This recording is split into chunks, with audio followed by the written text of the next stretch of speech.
I've always been the kind of person who understands. When he said money was tight, I understood. When he said he couldn't cover dinner that night, I paid. When he said gas was too expensive to go anywhere fancy, I stayed in. I wasn't with him for the money. I thought he was real, honest. We met in an online marketing class. He made this dumb comment during a live session, and I replied just for fun. We ended up talking nonstop after that. By the time we met in person, I was hooked. He wasn't flashy, wore the same 3 shirts, always said Uber was a luxury, but he brought me snacks, made dumb jokes, picked flowers off the street and said they were bougie enough. I thought it was effort. Now I think it was something else. There were signs. He never wanted to go to places I picked. A cute dinner spot. Too expensive, babe. We can get away. Gas prices are wild right now. It was always too much. Always not now. And then there was the weird stuff. I'd never seen where he lived. He said his room was ugly, that his family was too complicated. I respected that at first. But then, one time, he said his card got hacked, so he couldn't split the Uber. I paid. Cool. Another time, he said he dropped his phone in the toilet and disappeared for a week. But I saw him online, on another account. When I asked, he said it was his brother's. And me? I believed it. I wanted to believe it. People around me started pointing it out. Have you even met his friends? Why has he never posted you? Do you even know where he lives? I laughed it off, said I wasn't that kind of girlfriend. But deep down, I knew something was off. The first real crack happened on a Friday night. There was this crazy deal at my favorite sushi place R59 for a full rod Zio. I sent it to him. Look at this. Wanna go? He replied with a shocked emoji and, not even with my Christmas bonus lol. I laughed, said okay. 2 days later, my friend sent me a screenshot from Instagram. It was him, at a luxury restaurant in Jardins. But it wasn't his story. It was from a woman's account. A woman I'd never seen before. She tagged him. The caption said, "Our favorite place. Same table, same wine." I stared at the screen for a long time, trying to breathe, trying to not see what I was already seeing. So, who exactly was I dating? I didn't react right away. I just sat there, staring at that photo. The restaurant was dimly lit, all golden tones and wine glasses. He wore the same shirt he told me had a hole in it. The one he said was too messed up to wear anywhere.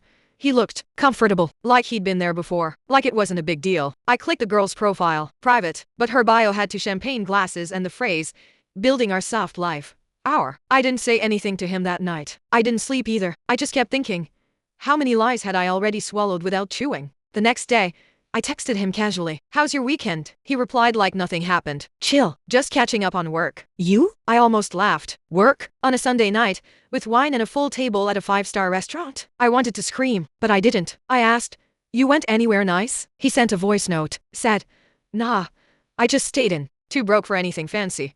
You know how it is. He lied to my face, and he sounded so chill about it, like it was muscle memory. I saved the screenshot, didn't say a word. The next few days, I tested him. Mentioned a restaurant downtown, said it looked cool. He said, too rich for my blood. I replied, yeah, same. Meanwhile, I was checking tagged photos, places he was avoiding with me. He'd been there, just not with me. He was living a whole other life. And I started to wonder if I was just a chill girl he kept on standby. The one who didn't ask for much, didn't cost anything, didn't make scenes. One night, I asked him, do you ever feel like you're not being 100% with me? He paused, then said, why would you say that? No denial. No, of course not. Just deflection. I knew right then. He wasn't scared of being caught, because he didn't think I'd ever do anything. He thought I'd stay quiet, like always. But I wasn't planning to stay quiet anymore. I just needed one more confirmation, and I was about to get it. I wasn't even trying to dig. I didn't go full FBI. All I did was click open details on a restaurant receipt she posted on her story. It was a bougie place, like valet only, waitlist for a month type of place. The kind he called rich people nonsense, but there it was, on her table. Wine glasses, gold cutlery, same background, same damn shirt he wore when he said he couldn't afford Uber. I paused the story, zoomed in, and that's when I saw it. The card holder name on the receipt. His name, not blurred, not cut off. His full name, middle and last, charged to a platinum account. My stomach dropped so fast I thought I was gonna throw up. I sat there on my couch, shaking, heart racing. That feeling where your skin goes cold but your face is hot. And I just kept whispering, no, no, no way. But it was there, clear as daylight. I scrolled down. She had more stories saved under date nights. I clicked. There were months of this. Dinners, spa days, boat rides, a trip to Argentina, all with little captions like, always spoiling me, he said I deserved luxury, our view tonight tower. I went back to our messages. Found the night he said he couldn't make it to my birthday dinner because he had food poisoning. Checked the date. Checked her story. That night, he was in a rooftop jacuzzi with her, champagne in hand. I froze, not just from the betrayal but from the realization he chose to live 2 lives. And I was the one who got the leftovers. He came to my place in thrift store hoodies and said he hated money stuff, told me he didn't believe in capitalism. Meanwhile, he was out there buying Dom P. Rignan for a girl who posted quotes like, If he wanted to, he would. Oh. He wanted to. He just didn't want to for me. And that hurt more than I thought it would. Because deep down, I knew the signs were there. I just didn't want to look. But now it was too loud to ignore. I wasn't gonna cry in silence. Not this time. I didn't confront him. Not right away. Something in me just flipped. I didn't want to scream. I didn't want to beg. I didn't want answers. I wanted peace. And I wanted proof. So I started collecting, quietly, screenshots, dates, posts, receipts. I made a folder called for later. Each time he lied, I added one more thing. He kept texting like normal. Hey babe, wanna hang? Missed you today. Let's do something cheap and cozy. Just us.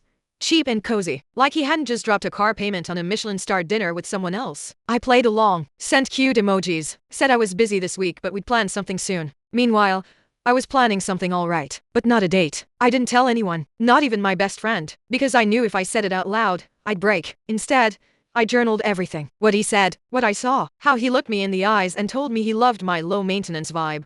Low maintenance. Not loved, not valued. Just convenient. I started to replay things. The times I paid for groceries, the times he forgot his wallet, the times I offered to help with job interviews, and he said, money's not everything, babe.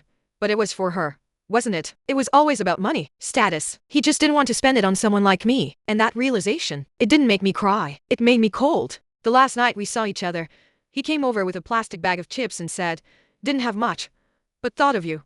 I looked at him for a full 5 seconds, smiled, and said, thanks, that's sweet. Because that would be the last time he walked through my door like nothing happened. I had a plan, not a revenge plan, a closure plan, one that would end this chapter on my terms. I wasn't gonna make noise. I was gonna make distance. I waited until I felt calm. Not better, not healed, just clear. That's the thing about being betrayed slowly. By the time it hits you, the anger's already tired. I didn't plan a dramatic exit. No public exposure. No screaming match. Just steps. Measured, firm, silent steps. I blocked him on everything. Deleted our chats. Wiped every photo of us off my phone, not in rage, just as if I was cleaning something that didn't belong anymore. Then I mailed a small box to his address. Inside, I left a USB. It had a folder titled, Since You Like Transparency, Screenshots, Dates, Photos, the receipt with his name on it. The dinner he said he couldn't afford while I sat at home alone eating noodles. I didn't add any message. No, you broke me. No, I hope you're ashamed. Just silence. Because I wasn't trying to hurt him. I was done carrying him. He called me from another number 2 days later. Left a voicemail. Voice shaky. Said he was confused and wanted to explain. I didn't listen past the first 5 seconds. I just smiled. That same smile I gave him the night he brought me chips and lies. People say I should have ruined him, posted everything. But honestly, he ruined himself just fine. He lost the one person who saw through the mess and still showed up anyway. But me? I finally stopped showing up. And I didn't need to be loud about it. Because sometimes, walking away is the loudest thing you'll ever do.